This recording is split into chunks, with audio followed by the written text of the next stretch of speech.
Lyca productions Subaskaran தயாரிப்பில் ஜெயராம் ஊர்வசி நடிக்கும் Parimala and go June 5 முதல் திரையரங்குகளில். சம்மர் வந்தாச்சு. What's your plan for this holiday? எங்க கிட்ட விட்டுருங்க, நாங்க பாத்துக்கிறோம்.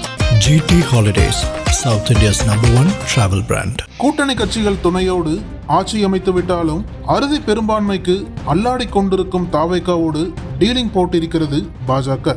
அதன்படி விரைவில் துணை முதல்வராக மகுடம் சூடவிருக்கிறார் ஆதவ் என பனையூர் வட்டாரத்திலேயே பரபரப்பாக பேசிக் கொள்கின்றனர். நடந்து முடிந்த சட்டப்பேரவை தேர்தலில் தனித்து ஆட்சி அமைக்க தேவையான 118 எம்எல்ஏக்கள் கிடைக்காததால் காங்கிரஸ், இந்திய கம்யூனிஸ்ட், மார்க்சிஸ்ட் கம்யூனிஸ்ட், பிசிக, IUML ஆகிய கட்சிகளின் ஆதரவோடு கூட்டணி ஆட்சி அமைத்தது விஜய் தலைமையிலான தமிழக வெற்றி கழகம். இருந்தாலும் எந்த ரூபத்திலும் அரசியல் நெருக்கடி வரலாம் என யூகித்த தாவேகா தலைமை CV சண்முகம் தலைமையிலான அதிமுகவின் அதிருப்தி எம்எல்ஏக்களுக்கு வலை வீசியது. ஆனால் அப்படி அவர்களை நேரடியாக இழுத்து அமைச்சரவையில் சேர்த்தால் கட்சித்தாவல் தடை சட்டம் உள்ளிட்ட பல்வேறு சட்ட சிக்கல்கள் வரும் என்பதால் புதிய பார்முலாவை கையில் எடுத்திருக்கிறது தாவேகா.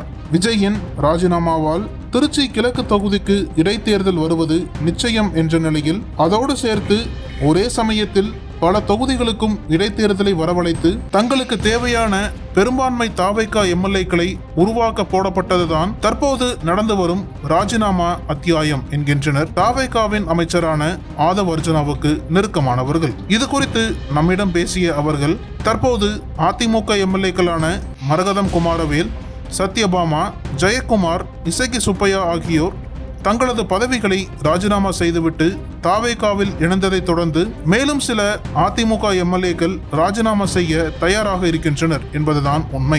இதற்கிடையே தாவேகாவின் இந்த முயற்சியை முறியடிக்கும் வகையில் CV சண்முகம் தரப்பு EPSோடு இணக்கமாகும் முயற்சியில் இருந்தாலும் அதற்கும் மாற்று வழியை தயாராகவே வைத்திருக்கிறது தாவேகா என்ற அவர்கள் தற்போது உதயநிதி அணி, கனிமொழி அணி என 2-3 அணிகள் திமுகவில் உருவாகி கொண்டிருக்கும் நிலையில் திமுகவின் அதிருப்தி எம்எல்ஏக்கள் சிலரும் தாவேகாவுடன் தொடர்பில் இருக்கிறார்கள் என அதிர்ச்சி அளித்தனர் நம்மிடம். மேலும் இந்த தொங்கு சட்டசபை விவகாரத்தை தங்களுக்கு சாதகமாக்கி தாவேகாவை தனது கைப்பிடிக்குள் வைத்துக் கொள்ள தேவையான அனைத்தையும் செய்து வருகிறது பாஜக. திராவிடம் என்ற வார்த்தையே தமிழ்நாட்டில் இருக்கக்கூடாது என்ற முடிவோடு இருக்கும் பாஜக தலைமைக்கு ஒத்துழைப்பதை தவிர விஜய்க்கு வேறு வழி கிடையாது. தற்போதைய சூழலில் ஆட்சியை காப்பாற்றவும் CBI வழக்கிலிருந்து தங்களை காப்பாற்றிக் கொள்ளவும் எதை வேண்டுமானாலும் செய்ய தயாராகவே இருக்கிறது தாவேக. தற்போது பாஜகவோடு சிங்கிள் பாயிண்ட் என்ற முறையில்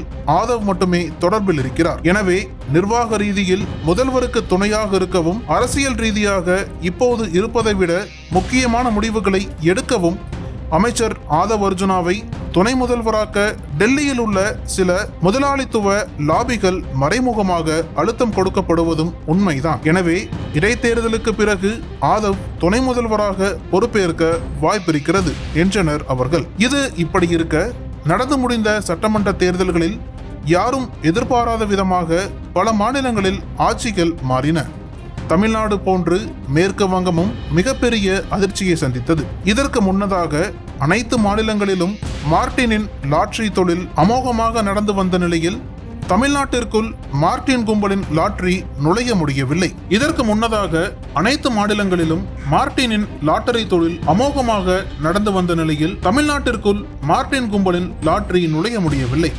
ஆனால் மேற்கு வங்கத்தில் மம்தாவுடன் உள்ள கூட்டணியால் லாட்டரி விற்பனை மூலம் எளிதாக தங்களது ஆக்கிரமிப்பை செய்திருந்தது மார்டின் கும்பல். ஆனால் இப்பொழுது பாஜக அங்கு லாட்டரிக்கு தடை விதித்துள்ளது. உங்களுக்கு என்ன வேண்டுமானாலும் தருகின்றோம், லாட்டரியை அனுமதியுங்கள் என மார்டின் தங்களது வியாபார நட்புகள் மூலமாக பாஜக தலைமையிடம் பேசி பார்க்க, நாங்க தான் இங்க ஆட்சி அமைத்துள்ளோம், ஒன்றியத்திலும் நாங்கள் தான், பணம் என்பது எங்களுக்கு பொருட்டல்ல, ஒன்றிய முழுமைக்கும் எங்களது பாஜக கொடி பறக்க வேண்டும், இப்பொழுது ராஜ்யசபாவில் எங்களுக்கான பலம் குறைந்துள்ளது, தாவேகா மூலம் அதனை சரி செய்ய முயற்சியுங்கள், எக்காரணம் கொண்டும் காங்கிரசிற்கு ஆதரவு கூடாது, உங்களுக்கு பிசினஸ் தேவை என்றால் அதனை செய்யுங்கள், இது உங்கள் சாய்ஸ் என்றும் பேச்சுவார்த்தையின் இறுதி முடிவை பாஜக கூறியிருப்பதும் குறிப்பிடத்தக்கது. இதே வேளையில் இப்பொழுது தமிழகத்தை ஆட்சி செய்து கொண்டிருப்பது விஜய் என அனைவரும் சொல்லலாம். ஆனால் உண்மை அதுவல்ல. விஜயை பொம்மையாக வைத்து தமிழ்நாட்டை ஆளப்போவது லாட்டரி மார்ட்டினின் குடும்பத்தினரும் இன்ன பிறருமே. லாட்டரிக்கு தடை விதித்திருந்தாலும் போலி லாட்டரி எந்த தடையுமின்றி புழக்கத்தில் தான் உள்ளன.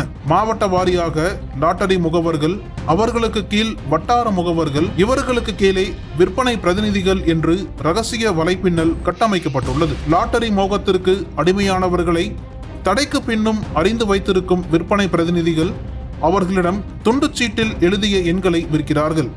காலையில் இவ்வாறு விற்கப்படும் போலி லாட்டரி சீட்டுகளுக்கான முடிவுகள் அன்று மாலையே அறிவிக்கப்படுகின்றன. முடிவுகள் அந்த குறிப்பிட்ட எண் கொண்ட சீட்டை வாங்கியவருக்கு சொல்லப்படுகிறது. இதில் போட்ட காசை தொலைத்து வாழ்க்கையை இழந்தவர்கள் ஏராளமானவர்கள். லாட்டரி வலைப்பின்னலின் ஒவ்வொரு கண்ணியும் நெருக்கமாகவும் ரகசியமாகவும் உள்ளதோடு ஒரு மாஃபியா கும்பலை போல் கட்டுக்கோப்புடன் செயல்படுகிறது மார்ட்டின் கும்பல். இப்பொழுது நேரடியாக களத்தில் வருகின்றன பாஜக மற்றும் மருமகன் ஆதவ் அர்ஜுன் துணையுடன் என்கிறது மத்திய உளவு குறிப்பு. நக்கீரன் டிவிக்கு சப்ஸ்கிரைப் செய்யுங்கள். உங்கள் ஆதரவே எங்கள் பலம். ஆசிரியர்களுக்கு நண்பனாகவும் மாணவர்களுக்கு ஆசானாகவும் திகழும் தேர்வு வழிகாட்டி. ஒவ்வொரு பாடத்திற்கும் அனுபவமிக்க ஆசிரியர்களின் துல்லியமான தெளிவான விடைகள். CNC இருக்கு, தேர்வு பயம் எதற்கு? இது தீரன் பப்ளிஷிங் ஹவுஸ் விற்பனை வெளியீடு.